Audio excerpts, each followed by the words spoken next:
Hello दोस्तों, आप सभी का स्वागत है आपके अपने यूट्यूब चैनल लक्ष्य कैरियर फाउंडेशन पे। तो दोस्तों, आज हम फिर से उपस्थित हुए हैं संस्कृत का व्याकरण लेकर। ये आपका तीसरा लेक्चर है। क्या है? तीसरा लेक्चर। इसमें हम आपको पढ़ा रहे हैं यूपीटीईटी 2020। तो देखिए, इसमें हम कौन सा चैप्टर लेकर आए हैं? वर्ण विचार। तो देखिए बाबू, क्या है वर्ण विचार में हम आपको स्वर के बारे में बता चुके हैं। क्या है, इसके पहले वाली वीडियो में स्वर का जो है लेक्चर हम पढ़ा चुके हैं, और अगर आप वह वीडियो नहीं देखे हैं तो उसका लिंक जो है इस वीडियो के डिस्क्रिप्शन में हम डाल देंगे, और जाके उसको क्या है देख लीजिएगा। आज हम स्टार्ट करते हैं व्यंजन। क्या है, आज हम इस वीडियो में चर्चा करेंगे किसके बारे में? व्यंजन के बारे में। तो चलिए वीडियो स्टार्ट की जाए। तो उसके पहले क्या है, आप इस चैनल पर नए हैं तो चैनल को सब्सक्राइब कर लीजिए, बेल आइकन को प्रेस कर दीजिए, जिससे जो भी वीडियो अपलोड होगी उसका क्या है नोटिफिकेशन आपको मिल जाएगा। तो चलिए स्टार्ट करते हैं। देखिए, व्यंजन क्या है? व्यंजन, व्यंजन को हम क्या कहते हैं? हल वर्ण। क्या है? हल प्रत्याहार के अंतर्गत इसको क्या है रखा जाता है। इसकी देखिए परिभाषा क्या है, अन्वज्ञ भवति व्यंजनम। इसकी क्या संस्कृत में परिभाषा, अर्थात इसका मतलब क्या है? अर्थात जिनका उच्चारण स्वर की सहायता के बिना नहीं हो सकता है, इनके जिनका क्या है, जिनका उच्चारण स्वर की सहायता के बिना नहीं हो सकता, वह क्या कहलाता है? व्यंजन वर्ण कहलाता है। इनकी संख्या कितनी होती है? इनकी संख्या मूल कितनी होती है? 33 होती है ना। और इन्हें क्या करते हैं? इन्हें हलंत के साथ क्या लिखते हैं? इन्हें हलंत के साथ लिखा जाता है। जैसे क्या है, देखिए ये का है, ख है, ग, च, म, प आदि जो क्या करते हैं हलंत के जो है लिखते हैं। जैसे मान लीजिए ये का लिख दिया गया है, तो का के नीचे ये जो छोटी सी पाई मार देते हैं, ये क्या होता है? हलंत होता है। अब देखिए क्या है हमारा नेक्स्ट पॉइंट, व्यंजन वर्ण। व्यंजन वर्ण को, व्यंजन वर्ण क्या किसके अंतर्गत रखे जाते हैं? हल प्रत्याहार में रखे गए हैं। देखिए अभी आगे आपको क्या है प्रत्याहार के बारे में बताया जाएगा, महेश्वर सूत्र के बारे में बताया जाएगा। तो देखिए क्या है नेक्स्ट हमारा है, यह महेश्वर सूत्रों के हैवरट, जो ये क्या है हमारा व्यंजन है, वह हैवरट से लेकर हल तक 10 सूत्रों में क्या किया गया है? सूत्रों में इसके बारे में चर्चा की गई है ना। तो चलिए अब देखते हैं व्यंजन के प्रकार।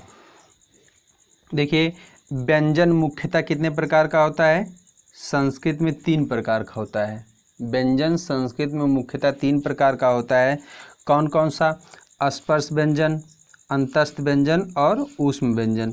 तो देखिए ये क्यों मुख्यतः होते हैं? ये क्योंकि महेश्वर सूत्रों में ये गिने गए हैं। ये 3 स्पर्श व्यंजन, अंतस्थ व्यंजन और ऊष्म व्यंजन ये महेश्वर सूत्रों के अंतर्गत गिने गए हैं। इसलिए क्या है, ये तीनों मुख्य हैं। और हमारा चौथा आता है कौन सा? संयुक्त व्यंजन आता है, जो क्या है महेश्वर सूत्रों में जिसकी क्या गणना नहीं की गई है। तो चलिए अब हम एक एक करके देखते हैं। पहले हम स्पर्श व्यंजन पढ़ेंगे, फिर अंतस्थ व्यंजन, फिर ऊष्म व्यंजन, लास्ट में पढ़ेंगे संयुक्त व्यंजन। उसके बाद कुछ वर्ण बचते हैं उसको पढ़ेंगे। तो चलिए स्टार्ट किया जाए। स्पर्श व्यंजन। तो देखिए क्या है स्पर्श व्यंजन पहला है। देखिए स्पर्श व्यंजन की परिभाषा संस्कृत में क्या होती है? कादयो मावसाना स्पर्शा, ये संस्कृत में इसकी परिभाषा होती है। तो हमें क्या करना है? सिर्फ यूपीटीईटी सीटेट क्या करना है? पास करना है। इसका क्या है विद्वान नहीं बनना है। तो हमें क्या है इसके जो है हिंदी से समझते हुए हमें संस्कृत सॉल्व करनी है।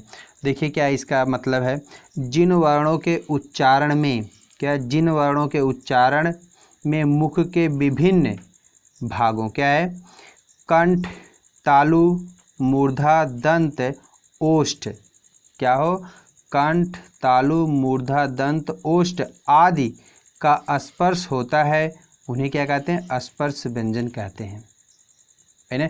अब देखिए ये हमारे क्या हैं स्पर्श व्यंजन को जो है कुछ वर्गों में बांटा गया है। का वर्ग, चा वर्ग, टा वर्ग, ता वर्ग, पा वर्ग में क्या है, स्पर्श व्यंजन को बांटा गया है। और इसको दूसरे नाम से क्या जानते हैं, कु, चू, टू, तू, पू के नाम से जानते हैं।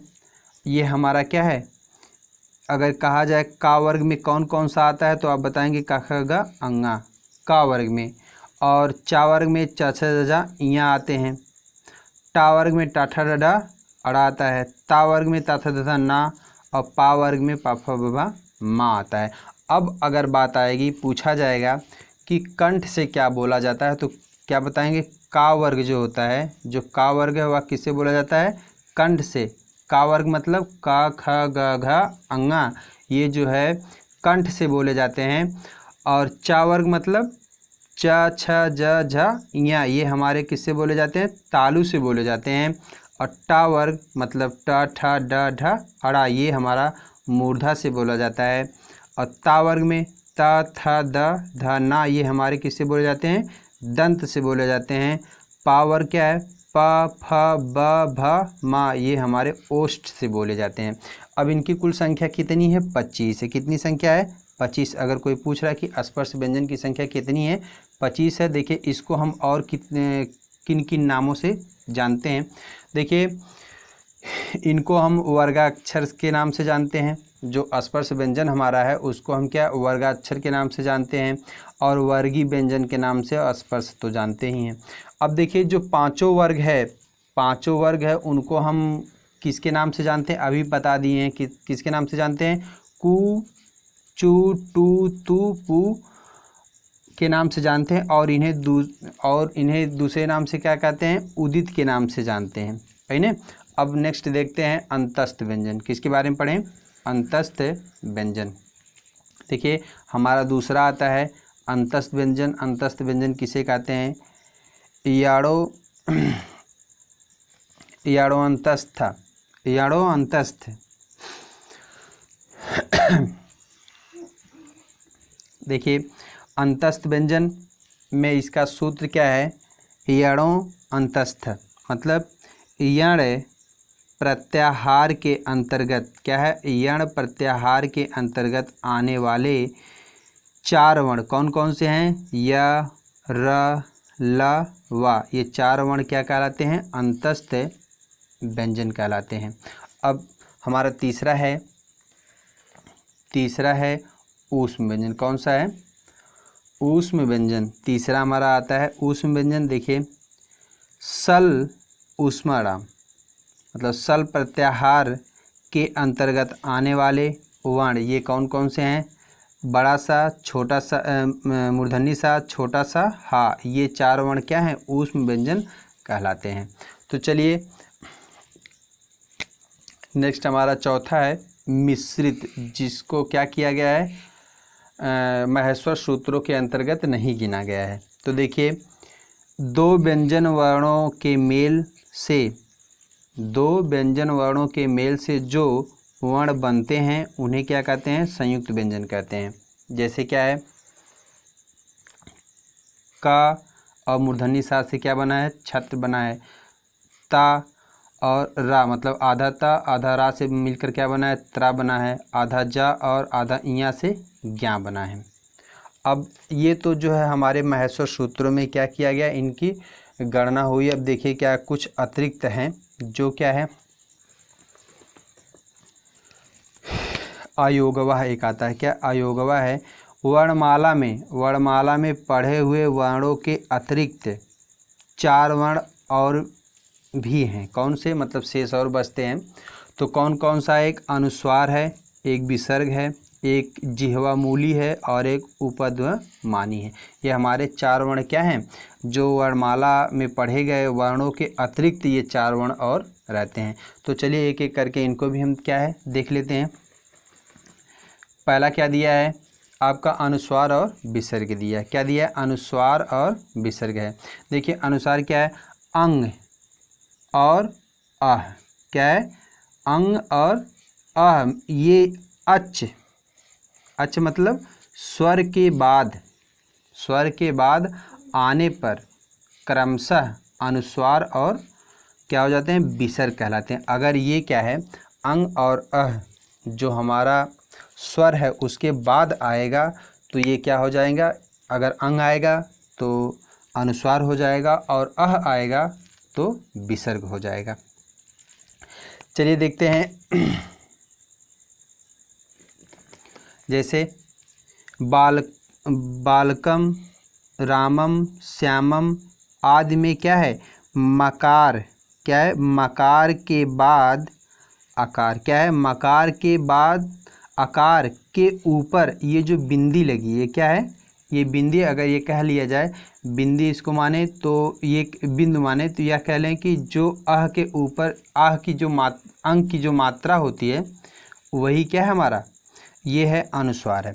अब देखिए नेक्स्ट दूसरा है रामः, श्यामः आदि में मकरोत्तर, क्या है, मकरोत्तर आकार के बाद जो दो बिंदु होता है, क्या है, ये जो दो बिंदु है उसी को हम क्या कहते हैं, विसर्ग कहते हैं, है ना।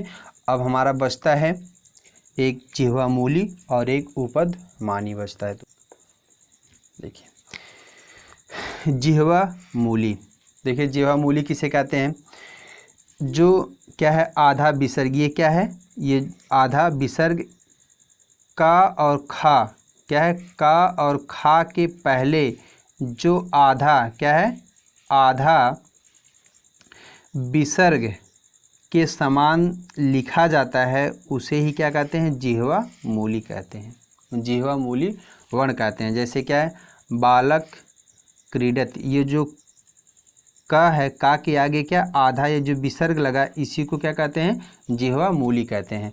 अब देखिए उपध्मानी क्या है, उपध्मानी ये हमारी क्या है, आज इसकी व्यंजन की लास्ट शेडिंग है तो इसको देख लेते हैं। क्या है, पा और फा के, क्या है, पा फा के पहले जो आधे विसर्ग के समान लिखा जाता है उसे क्या कहते हैं, उपध्मानी वर्ण कहते हैं। जैसे क्या वृक्ष, फिर क्या आधा विसर्ग लिखा गया है, पताति, मतलब क्या पा के बगल में जो आधा विसर्ग वही क्या उपध्मानी है। और वृक्ष फिर आधा विसर्ग है, फलाति है। तो ये इसके कहने का मतलब सीधा सीधा ये है कि अगर पा के पहले आएगा आधा विसर्ग तो उपध्मानी होगा, और फा के पहले आएगा आधा विसर्ग तब क्या होगा, उपध्मानी होगा। लेकिन क्या हो जाए, जब वह किसके साथ बाद आप किसके पहले आए, का और खा के पहले आधा विसर्ग आएगा तो वो क्या कहलाएगा, जिह्वा मूली कहलाएगा। तो दोस्तों हमें उम्मीद है कि यह लेक्चर आपको समझ में आया होगा। तो ये वीडियो समझ में आई हो तो चैनल को सब्सक्राइब कर लीजिए, बेल आइकन को प्रेस कर दीजिए, जिससे जो भी वीडियो अपलोड हो उसका नोटिफिकेशन आपको मिल जाए।